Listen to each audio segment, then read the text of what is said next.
വീട്ടിലല്ല, ജനങ്ങൾ തെരുവിലിറങ്ങി നിങ്ങളോട് ചോദ്യങ്ങൾ ചോദിക്കും. നിങ്ങളെ കൊണ്ട് കേരളത്തിലെ ജനങ്ങൾ മറുപടി പറയിപ്പിക്കും. വീട്ടിൽ പോയിട്ടല്ല, തെരുവിലിറങ്ങി ജനങ്ങൾ ചോദ്യം ചോദിക്കും. നിങ്ങളുടെ ദുഷ്ചെയ്തികളെക്കുറിച്ച് ചോദ്യങ്ങൾ ചോദിക്കും. ഇപ്പം ഡീൽ എന്ന് പറഞ്ഞപ്പോൾ അദ്ദേഹം പ്രകോപിതനായി, മുഖ്യമന്ത്രി. ഞാൻ കുറേ സീറ്റുകളുടെ കാര്യം ഇന്നലെ പറഞ്ഞു അല്ലേ? പാലക്കാട് പറഞ്ഞു, കോന്നി പറഞ്ഞു, റാന്നി പറഞ്ഞു. ഏറ്റുമാനൂർ എന്തായിരുന്നു? ഏറ്റുമാനൂർ ഇപ്പോൾ BJP സ്ഥാനാർത്ഥിയില്ല. 2020 ഏറ്റുമാനൂർ BJP വോട്ട് പിടിച്ചതാണ് കഴിഞ്ഞ പ്രാവശ്യം. തൃപ്പൂണിത്തുറയിൽ 23,000-ലധികം വോട്ട് BJP പിടിക്കുകയും BJP തൃപ്പൂണിത്തുറ മുനിസിപ്പാലിറ്റി പിടിക്കുകയും ചെയ്ത സ്ഥലമാണ്. അവിടെ BJPക്ക് സ്ഥാനാർത്ഥിയില്ല. 2020 ഇതാണ് സ്ഥിതി. ചെങ്ങന്നൂരിൽ BJP സ്ഥാനാർത്ഥിയെ നിർത്തി, പക്ഷേ പാർട്ടിക്കകത്ത് ഭയങ്കര കലാപം ഉണ്ടാക്കുന്ന ആളെ നിർത്തി കൊടുത്തു. വീണ്ടും ആറന്മുളയിൽ ഘടകകക്ഷിക്ക് കൊടുക്കാൻ പോയപ്പോൾ BJPയിൽ കലാപം ഉണ്ടായതുകൊണ്ടാണ് കുമ്മനം രാജശേഖരന് സീറ്റ് കൊടുത്തത്. അപ്പോൾ വ്യാപകമായി നിരവധി സീറ്റുകളിൽ കാസർഗോഡ്, മഞ്ചേശ്വരം, റാന്നി, കോന്നി, ചെങ്ങന്നൂർ, ഏറ്റുമാനൂർ, തൃപ്പൂണിത്തുറ തുടങ്ങി നിരവധി സ്ഥലങ്ങളിൽ ഡീലാണ്. മുഖ്യമന്ത്രി എന്തിനാ പ്രകോപിതനാവുന്നത്? മുഖ്യമന്ത്രി കോലീബി എന്ന് പറയാ. ആ മുഖ്യമന്ത്രിയല്ലേ RSSന്റെ കൂടെ പിന്തുണയോടുകൂടി ജയിച്ച് MLA ആയത് 77-ൽ? ആർക്കറിയാൻ പാടില്ലാത്തത്? ശ്രീ എമ്മുമായി അടച്ചിട്ട മുറിയിൽ RSS നേതാക്കളുമായി മസ്കറ്റ് ഹോട്ടലിൽ ചർച്ച നടത്തിയതാര? പിണറായി വിജയനാണ്, VD സതീശനല്ല. അദ്ദേഹത്തെ ഓർമ്മിക്കുകയാണ് ഞാൻ.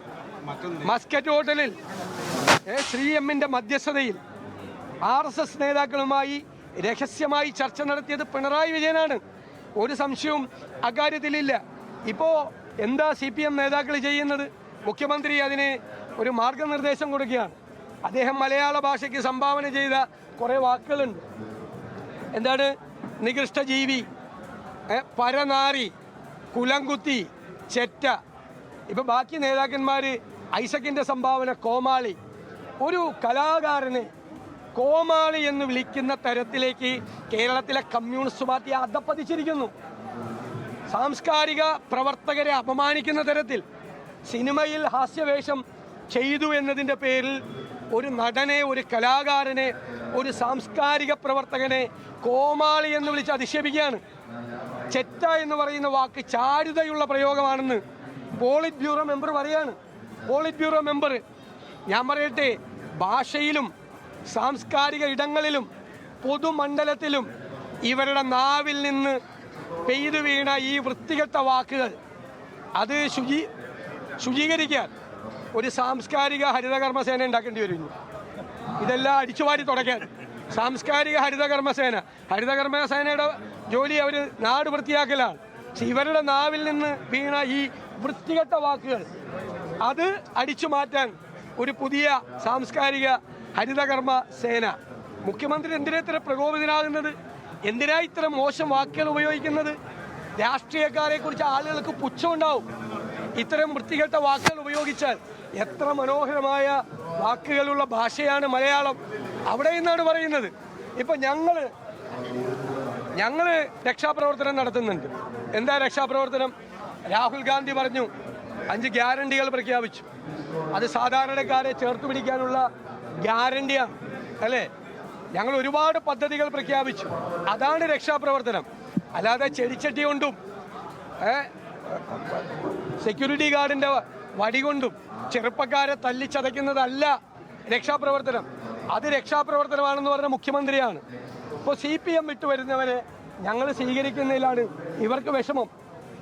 CPM വിട്ടുപോരുന്നവരെ കൊല്ലുന്നതായിരുന്നു CPMൻ്റെ പരിപാടി. 52 വെട്ടുവെട്ടിക്കൊന്ന ചന്ദ്രശേഖരൻ്റെ ഓർമ്മ കേരളത്തിൽ നിന്ന് മാറിയിട്ടില്ല, കേരളത്തിൻ്റെ മനസ്സിൽ നിന്ന് മാറിയിട്ടില്ല. ഞങ്ങളോട് ചേർന്ന് പ്രവർത്തിക്കാൻ തയ്യാറായവർക്ക് ഞങ്ങൾ പിന്തുണ കൊടുക്കുകയും ചെയ്യും. ഇന്ന് മുഖ്യമന്ത്രി വേറൊരു പ്രസംഗം നടത്തിയിട്ടുണ്ട്. നാട് മുഴുവൻ വ്യഭിചരിച്ച് നടന്നവന് പ്രതിപക്ഷ നേതാവ് പിന്തുണച്ചു എന്നുള്ളൊരു വാക്ക്.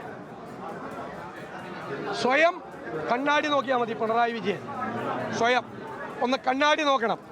അപ്പോഴാണ് PT കുഞ്ഞുമുഹമ്മദിനെതിരായി അല്ലേ ഒരു ചലച്ചിത്ര പ്രവർത്തക കൊടുത്ത പരാതി പോലീസിന് കൊടുക്കാതെ പൂഴ്ത്തിവെച്ച മുഖ്യമന്ത്രിയുടെ മുഖം മുഖ്യമന്ത്രി കാണും, കണ്ണാടിയിൽ അല്ലേ. 2 കൊല്ലം MLAക്കെതിരായി ആക്ഷേപം വന്നിട്ടും ഒരു അച്ചടക്ക നടപടി പോലും എടുക്കാത്ത പാർട്ടി നേതാവായ പിണറായി വിജയൻ്റെ മുഖവും അദ്ദേഹത്തിന് കണ്ണാടിയിൽ കാണാം. തിരിഞ്ഞു നോക്കുമ്പോൾ പ്രതിപക്ഷ നേതാവ് എന്താണ് ഇക്കാര്യത്തിലൊക്കെ എടുത്ത നിലപാട് എന്ന് കാർക്കശ്യം നിറഞ്ഞ നിലപാടെടുത്ത ഒരാളാണ് ഞാൻ. അത് നിങ്ങൾക്ക് എല്ലാവർക്കും അറിയാം. കേരള രാഷ്ട്രീയത്തിൽ ഒരാളും എടുക്കാത്ത, എനിക്ക് വിഷമമുണ്ടാക്കിയിരുന്നു, എനിക്ക് എൻ്റെ ചങ്ക് പൊട്ടിക്കൊണ്ടാണ്. എങ്കിലും ആ തീരുമാനം കാർക്കശ്യം നിറഞ്ഞ തീരുമാനമാണ് എടുത്തത്. ഈ മുഖ്യമന്ത്രി എന്താ 2013 ഉമ്മൻചാണ്ടി മന്ത്രിസഭയുള്ളപ്പോൾ ഗണേഷ് കുമാറിനുമായിട്ട് ബന്ധപ്പെട്ടൊരു പ്രശ്നമുണ്ടായി. എല്ലാവരും പറഞ്ഞു കുടുംബ പ്രശ്നം. അന്ന് പാർട്ടി സെക്രട്ടറിയായ പിണറായി വിജയൻ ഉമ്മൻചാണ്ടിയോട് ഗണേശനെ പുറത്താക്കണമെന്ന് പറഞ്ഞു. ഗണേശൻ്റെ രാജി എഴുതി വാങ്ങി ഉമ്മൻചാണ്ടി. ഇപ്പം അതിനേക്കാൾ രൂക്ഷമായ പ്രശ്നം ഗണേശൻ്റെ ഉണ്ടായി. അപ്പം മുഖ്യമന്ത്രിയാണ് പിണറായി വിജയൻ, രാജിവെക്കേണ്ട ആവശ്യമില്ല, കുടുംബ പ്രശ്നമാണെന്ന് പറയുന്നു. ആ 2013 ഈ 2026 കൂടി ഒന്ന് കൂട്ടിവെച്ചിട്ട് ഒന്ന് കണ്ണാടി നോക്ക്. മിസ്റ്റർ പിണറായി വിജയൻ, നിങ്ങൾ അവളോടൊപ്പമല്ല, നിങ്ങൾ അവന്മാരോടൊപ്പമാണ്. വൃത്തികേട് കാണിക്കുന്നവന്മാരോടൊപ്പം, വൃത്തികേട് കാണിക്കുന്ന തോന്നിയാസം കാണിക്കുന്നവരോടൊപ്പമാണ്. അയ്യപ്പൻ്റെ സ്വർണം കക്കുന്നവരോടൊപ്പമാണ്. അയ്യപ്പൻ്റെ ദ്വാരപാലക വിഗ്രഹം കൊണ്ടുപോയി കോടീശ്വരന്മാർക്ക് വിറ്റ കവർച്ചക്കാരുടെ കൂടെയാണ് നിങ്ങൾ. നിങ്ങൾ സ്ത്രീകളെ അപമാനിച്ചവരുടെ കൂടെയാണ് നിങ്ങൾ അവളോടൊപ്പമല്ല, നിങ്ങൾ അവന്മാരോടൊപ്പം, വൃത്തികെട്ടവന്മാരോടൊപ്പമാണ് നിങ്ങൾ. നിങ്ങളെ കണ്ണാടി നോക്കിയാൽ നിങ്ങൾക്ക് മനസ്സിലാവും. അതാണ് എൻ്റെ മറുപടി പിണറായി വിജയനാണ്.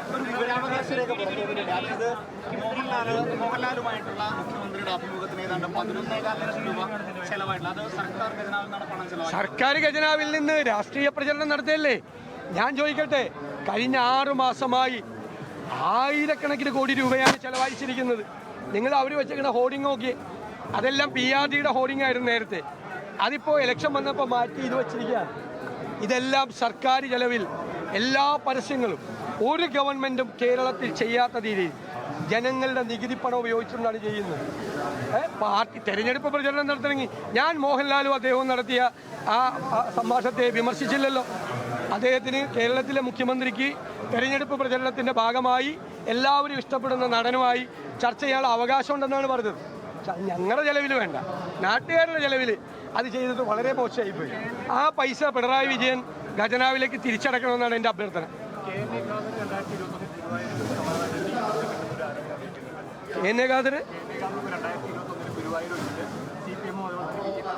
അതുണ്ടായിട്ടുണ്ടേ, നമുക്ക് എല്ലാവർക്കും അറിയാവുന്ന കാര്യമല്ലേ.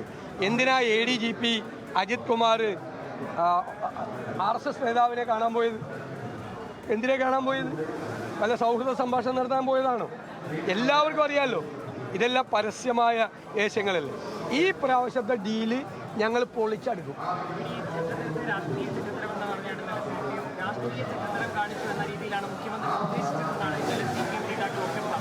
എത്രയോ മനോഹരമായ വാക്ക് മലയാള ഭാഷയിലുണ്ട്. ചെറ്റത്തരം കാണിച്ചു എന്നാ പറഞ്ഞു, മനസ്സിലായി? അതിന് G. സുധാകരൻ നല്ല മറുപടിയും കൊടുത്തിട്ടുണ്ട്. ചെറ്റ എന്ന് പറഞ്ഞാൽ പാവപ്പെട്ടവർ ജീവിക്കുന്ന കുടിലാണെന്ന് അദ്ദേഹം പറഞ്ഞത്, മനസ്സിലായില്ല? അപ്പോൾ ഇവരുടെയൊക്കെ ഒരു മനോഭാവം എന്ന് പറയുന്നത് ഉള്ളിലൊരു മുതലാളിത്ത മനോഭാവമാണ്. കമ്മ്യൂണിസ്റ്റാന്നൊക്കെ ചുമ്മാ പറയാം. ഒരാൾ എനിക്കൊരു ചോദ്യമുണ്ട് സാർ എന്ന് പറയുമ്പോൾ വീട്ടിൽ പോയി ചോദിക്കണമെന്ന് പറയാം. ഞങ്ങളാരെങ്കിലും പറയും. നിങ്ങൾ എത്ര ചോദ്യം, അപ്രിയങ്ങളായ ചോദ്യങ്ങൾ ചോദിച്ചിട്ടുണ്ട് ഇല്ലേ? എത്ര അപ്രിയങ്ങളായ ചോദ്യങ്ങൾ ചോദിച്ചിട്ടുണ്ട്? ഞങ്ങൾ ആരെങ്കിലും ഒക്കെ പറഞ്ഞിട്ടുണ്ടോ? ആവർത്തിച്ച് ചോദിച്ച് വേറെ ആർക്കും ചോദ്യത്തിന് അവസരം കൊടുക്കാതിരിക്കുമ്പോഴാണ് ഞാൻ പറയാറുള്ളത്, പ്ലീസ് ചേട്ടാ നിർത്ത്, മറ്റവർക്ക് കൂടി കൊടുക്കാൻ പറയാം. അല്ലാതെ ഞങ്ങളൊക്കെ രാവിലെ വന്നിട്ട് നിങ്ങളുടെ ചോദ്യങ്ങൾക്ക് മുഴുവൻ ഉത്തരം പറയല്ലേ? ഒരു ചോദ്യം പോലും ചോദിക്കാൻ പാടില്ല.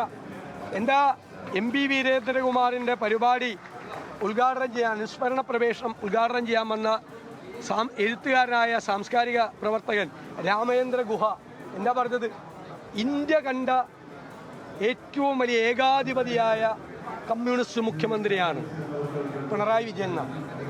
മുൻതൊടുത്ത മോഡി എന്നാണ് അദ്ദേഹം പറഞ്ഞത്.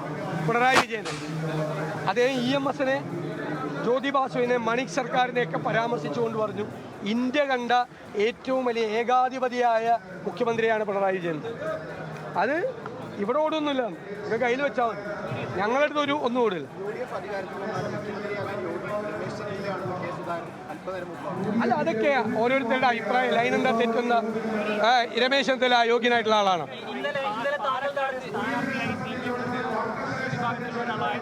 പാലക്കാട് സ്ഥാനാർത്ഥിയെ നിർത്തിക്കൊണ്ടാണ് അവിടെ ഡീൽ ആരോപണം കോൺഗ്രസ് ഉന്നയിക്കുന്നതെന്നാണ് ഇന്നലെ. അല്ല, എന്താണ് റസാഖിന്റെ പശ്ചാത്തലം? റസാഖിനെ നിർത്താൻ എന്താ കാരണം? അവർക്ക് ഇഷ്ടമുള്ള സ്ഥാനാർത്ഥിയെ നിർത്താം. ഇഷ്ടമല്ല, കാരണം ഒരു 3-ാം സ്ഥാനത്തായിരുന്നു. പരിതാപകരമായ 3-ാം സ്ഥാനത്താണ്. മനസ്സിലായില്ലേ? നിങ്ങൾക്കറിയാമല്ലോ, അവിടുത്തെ സോഷ്യൽ ഇക്വേഷൻസ് അറിയാമല്ലോ. എന്തുകൊണ്ടാണ് ബിസിനസ്സുകാരനായ പശ്ചാത്തലമില്ലാത്ത റസാഖിനെ നിർത്തിയത്? രമേശ് പിഷാരടി കഴിഞ്ഞ ഒരു ദശാബ്ദകാലത്തിലധികമായി കോൺഗ്രസ് വേദിയിൽ എല്ലാ പരിപാടിയിലും പങ്കെടുക്കുന്ന, ഞാൻ കോൺഗ്രസ്സുകാരനാണ് എന്ന് അഭിമാനത്തോടെ പറയുന്ന ഒരു ചലച്ചിത്ര പ്രവർത്തകനാണ്, അല്ലേ? എൻ്റെ 2016 തെരഞ്ഞെടുപ്പിൽ എനിക്ക് വേണ്ടി പ്രചരണം നടത്താൻ വന്നിട്ടുണ്ട്. 2021 എനിക്ക് വേണ്ടി പ്രചരണം നടത്താൻ വന്നിട്ടുണ്ട്. കേരളം മുഴുവൻ എല്ലാ ജില്ലകളിലും പോയി എല്ലാ തെരഞ്ഞെടുപ്പുകളിലും UDF വേണ്ടി പാർലമെന്റ് തെരഞ്ഞെടുപ്പ് ഉൾപ്പെടെ 2019, 24 എല്ലായിടത്തും പ്രചരണം നടത്തിയ ഞാൻ കോൺഗ്രസ്സുകാരനാണ് എന്ന് പറയുന്ന നേതാവാണ്. മനസ്സിലായില്ല? അദ്ദേഹത്തെ കോമാളി എന്ന് വിളിച്ച് എത്രമാത്രം അധപ്പതിച്ചു CPM നേതാക്കൾ, എത്രമാത്രം അധപ്പതിച്ച്. ഇവരുടെയൊക്കെ ഉള്ളിലുള്ളത് ഒരു കമ്മ്യൂണിസ്റ്റ് അല്ലവർ. ഇവരുടെയൊക്കെ ഉള്ളിലുള്ളത് ഇതാണ്, ഈ ധാർഷ്ട്യവും ധിക്കാരവും. അതെങ്ങനെ? അല്ല, ഒരു ലത്തീൻ സഭയ്ക്കൊന്നും ഒരു അമർഷവും ഇല്ല. ഞാൻ പുതുയുഗ യാത്രയുടെ 100-ലധികം വേദിയിൽ പ്രസംഗിച്ച അതേ കാര്യമാണ് പറഞ്ഞത്. കേരളത്തിൽ ഒരാളും വർഗീയത പറയുന്ന ആളുകൾ ബ്ലാക്ക് മെയിൽ ചെയ്യാൻ വേണ്ടി UDFന്റെ അടുത്തേക്ക് വരണ്ടെന്ന് പറഞ്ഞത്. ലത്തീൻ സഭ വർഗീയത പറയുന്ന ആളാണെന്ന് ഞാൻ പറഞ്ഞിട്ടുണ്ടോ? ലത്തീൻ സഭ ഒരിക്കലും വർഗീയത പറയാത്തവരാണ്. അല്ല, അവര് ഒരിക്കലും വർഗീയത പറയുന്നവരെന്ന് ഞാൻ പറഞ്ഞത്. ലത്തീൻ സഭ ഒരിക്കലും വർഗീയത പറഞ്ഞിട്ടില്ല. ഞാൻ കൊച്ചിയിൽ പ്രസംഗിച്ചത് നിങ്ങൾ 1-2 ചാനൽ കട്ട് ചെയ്തെടുത്ത് അത് ലത്തീൻ സഭയ്ക്ക് എതിരായിട്ടാക്കിയതാ. ഞാൻ 100-ലധികം വേദിയിൽ എൻ്റെ പ്രസംഗം മുഴുവൻ സോഷ്യൽ മീഡിയ ഹാൻഡിൽ കിടക്കുന്നുണ്ട്. 100-ലധികം സ്റ്റേജുകളിൽ പറഞ്ഞ കാര്യം കേരളത്തിലെ എല്ലാ ജില്ലകളിലും ഞാൻ കാസർഗോഡ് പോയി പറഞ്ഞത് ലത്തീൻ സഭയ്ക്കെതിരാണ്. അതൊക്കെ നിങ്ങളങ്ങനെ ചിലരെ ആക്കുകയാണ്. ലത്തീൻ സഭ വർഗീയത പറയുന്നവരല്ല. അവർ വർഗീയത ഉണ്ടായാൽ അത് പരിഹരിക്കാൻ വേണ്ടി ശ്രമിക്കുന്നവരാണ്. ഞങ്ങളവരെ അഭിനന്ദിക്കുന്നവരാണ്. അവരെക്കുറിച്ചല്ല പറഞ്ഞത്. വർഗീയത പറയുന്ന ഇഷ്ടംപോലെ ആളുകളില്ലേ? ഒരു തീപ്പൊരി വീണാൽ ആളെ കത്തിക്കാൻ ശ്രമിക്കുന്ന വർഗീയവാദികൾ കേരളത്തിലുണ്ടല്ലോ. ആ വർഗീയവാദികൾക്കെതിരായി വിട്ടുവീഴ്ചയില്ലാത്ത അവരാണ് ഞങ്ങളുടെ വോട്ട് ബാങ്ക് ഉണ്ട്, ഞങ്ങൾ തോപ്പിച്ച് കളയും എന്നൊക്കെ പറഞ്ഞു വരുന്നത്. അപ്പം എനിക്കെതിരെ അല്ലല്ലോ, എനിക്കെതിരെ നേരത്തെ BDJ സ്ഥാനാർത്ഥിയായിരുന്നു, അവിടെ BJP സ്ഥാനാർത്ഥിയാക്കി. എന്നിട്ട് എന്താ ഉയർന്ന BJP നേതാവ് എന്താ പറഞ്ഞത്? 3-ാമത്തെ സ്ഥാനത്ത് വരുന്നവർ സതീശനെ തോപ്പിക്കാൻ 2-ാം സ്ഥാനത്ത് വരുന്നവർക്ക് വോട്ട് മറിച്ചു കൊടുക്കണം, അല്ലേ? അങ്ങനെയല്ലേ പറഞ്ഞത്? അതല്ലേ ഇപ്പം നടന്നുകൊണ്ടിരിക്കുന്നത്. എനിക്കെതിരായിട്ട് BJP സ്ഥാനാർത്ഥിയുണ്ട്, SDPI സ്ഥാനാർത്ഥിയുണ്ട്, എല്ലാം ഉണ്ട്. എന്തുകൊണ്ടാ വർഗീയതയ്ക്കെതിരായി വിട്ടുവീഴ്ചയില്ലാത്ത കാർക്കശ്യം നിറഞ്ഞ നിലപാടെടുക്കുന്നുണ്ട്. അതിനെ